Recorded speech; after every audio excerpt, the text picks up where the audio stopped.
getting businesses here to take the lead in protecting the most vulnerable workers, whether they're those at risk of disruption, older workers, or low-wage ones. The recommendations have been put forward by the Singapore Business Federation, which will set up an office in January to take these ideas forward. Deborah Wong reports. Job market disruptions, an aging population and stagnant wages in certain sectors. The odds are stacked against social equity, even as schemes like government-funded training grants try to tip the scales. But as not enough companies are gearing up to tackle these challenges, the Singapore Business Federation hopes that a private sector-led initiative can move the needle. Offering sustainable employment, in fact, can ensure that the business will have growth going forward. So I think it's very important that we take ownership of it. The SBF consulted with more than 300 stakeholders before coming up with the recommendations, and they begin by nudging companies to be proactive in upskilling professionals, managers, executives and technicians, or PMETs, whom stats show are the most vulnerable to retrenchment. It also calls for platforms that don't just match high-skilled professionals to work in the growing gig economy, but provide them with the relevant support, like accreditation and insurance. When it comes to mature workers, the SBF urges businesses to promote inclusive policies, like not discriminating during hiring and having workplace health programs. It's also called for firms to redesign jobs with this group in mind.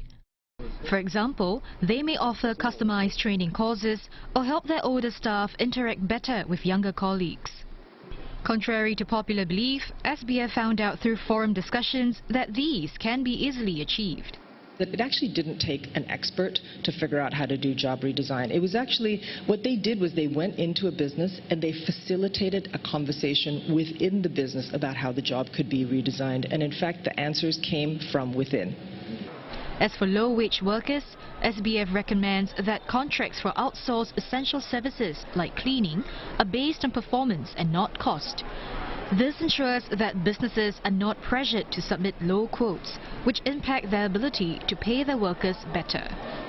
When you look at the way contracting mechanisms have done, it basically has cheap sourced many of these workers. And every time a buyer of a service starts asking for discount, the SME hires are going to be suffering at the end. And I think there needs to be a very, very big change in the way these workers are also treated. It also hopes to transform the prospects of these workers by widening their skill sets, which in turn sets them up for higher wages and better career progression. The Singapore Business Federation aims to set up an estate management centre next year to train workers like security guards, cleaners and gardeners to take on more skills in hopes that this could boost workers' value, productivity and wages. Firms that will be taking part in this project include CapitaLand and Certis Group. They will run pilot trials early next year. If you are able to perform your security services and then perhaps think about doing it from a landscape standpoint, so maybe a little bit of like basic landscape and design or facilities management. So if you're able to multi-skill people in different job scopes, they can then have the opportunity to learn and grow in that particular job. Job redesigning also goes a long way for those in a matured workforce. 62 and restless, Ms. Rosalind Tay may have retired earlier this year, but she wasn't ready to hang up her work boots just yet. After a 3-month-long job search, the former operations personnel found a job as a compliance officer. As it turns out, job hunting as a mature worker wasn't easy. I went for a number of interviews organized by E2I. I walked in a lot of interviews, I submitted, but at the end I didn't get any job offer. So it's quite tough because that depends on the employer mindset, whether are they willing to take in senior staff like us. This problem of ageism and workplace discrimination is a common grouse shared by matured workers. In fact, the Manpower Ministry found that older PMETs made up the largest group of those who were laid off last year. Workers aged 50 and above had the lowest job re-entry rate at around 53%. To help mature workers cope with the digital age, Ms. Tay's employer redesigned the work processes. We will actually provide more on-the-job guidance and training, right, to make sure that someone really sort of guide them on how to use Google checks, internet and all these things. I think that the value that they bring is actually greater because we talk about the overall cost.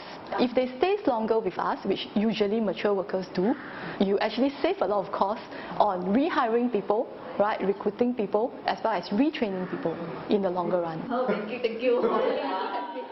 President Halimah Yacob has commended the Singapore Business Federation for tackling inequality in its Sustainable Employment Report. But she says it could also consider the needs of another vulnerable group, persons with disabilities. Frankly, not many businesses in many countries like to talk about inequality because of the fear that then the finger will be pointed at you to say, what are you doing about it? You know, it does show that, you know, we are very different in how we look at issues at all levels. Manpower Minister Josephine Teo says that for change to happen, all stakeholders must work together. What's the difference between stakeholders like yourselves, businesses saying, and the difference with when the government says it? To my mind, when the government says it, it's vision. When businesses, communities says it, it becomes reality.